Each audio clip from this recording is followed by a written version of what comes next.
Kisah-kisah tentang Saranjana seringkali dibumbui dengan pengalaman orang yang mengaku pernah melihat atau bahkan tersesat di sana. Lantas, mari kita telusuri lebih dalam.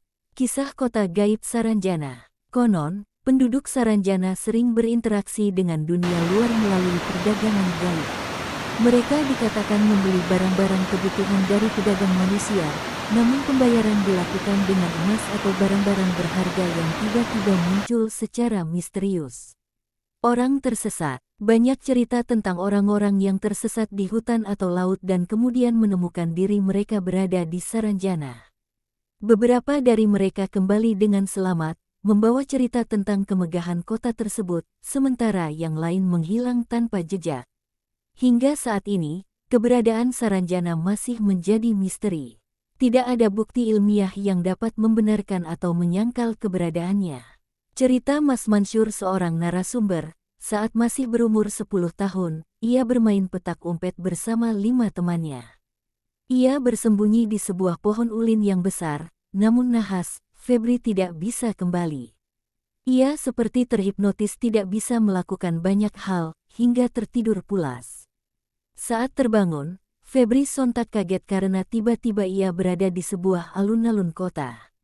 Saat berjalan berkeliling untuk mencari pertolongan, ia melihat pemandangan gedung-gedung tinggi modern yang tak pernah ia saksikan sebelumnya. Mansur menceritakan Saranjana terletak di Teluk Tamiang, Pulau Laut. Ada juga yang mengatakan bahwa lokasi wilayah Saranjana ada di sebuah bukit kecil yang terletak di Desa Oka-Oka, Kecamatan Pulau Laut Kelautan, Kalimantan Selatan. Lokasinya berbatasan langsung dengan laut sehingga cocok dijadikan destinasi wisata. Hanya saja, tempat ini dianggap angker oleh penduduk sekitar. Keberadaan kota Saranjana turut dikaitkan dengan cerita legenda penciptaan Gunung Sebatung di Kalimantan. Dahulu wilayah Pulau Laut dikuasai kerajaan Halimun yang dipimpin Raja Pakurindang. Mansur lalu menceritakan kisah legenda masyarakat terkait penciptaan Gunung Sebatung itu. Dikisahkan bahwa Raja Pakurindang memiliki 2 anak, Sambu Ranjana dan Sambu Batung, yang sering bertengkar. Sang raja pun ingin menyudahi pertikaian kedua putranya dengan membagi wilayah kekuasaan. Sambu Batung akhirnya menguasai alam manusia yang kemudian menjelma menjadi Gunung Sebatung. Sementara Sambu Ranjana mengambil jalan lain. Dia tak ingin ikut bersama saudaranya sehingga kemudian membangun kota Saranjana di alam gaib. Penuturan mengenai kota Saranjana dikisahkan Dedi Suhandi, 62. Ia yang kala itu pernah bertugas di Kota Baru. Saya mendengar kota gaib Saranjana ketika berkunjung ke Kota Baru, Kalimantan Selatan, awal 1980-an. Sebagian besar warga di sana percaya dan yakin adanya kota mistis itu, kata Dedi Suhandi, beberapa waktu lalu. Dedi mengetahui informasi tentang kota gaib Saranjana sejak bekerja di perusahaan pengeboran minyak milik PT Pertamina Persero pada 1982. Ia kerap ditugaskan ke kilang minyak di Kalimantan Selatan dari Bontang, Kalimantan Timur. Waktu nyeberang dari Kota Baru ke Pulau Laut itulah banyak yang cerita soal kota Saranjana, kisahnya. Dia hingga kini tak tahu di mana persisnya kota gaib Saranjana.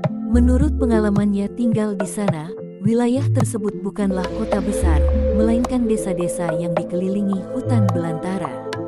Tapi bagi orang yang percaya, kota gaib itu ada.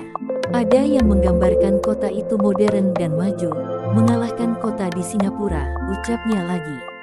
Dedi sempat mempercayai keberadaan kota tersebut ketika terjadi kegemparan akibat berita tentang pemesanan sejumlah alat berat dari Jakarta pada saat itu.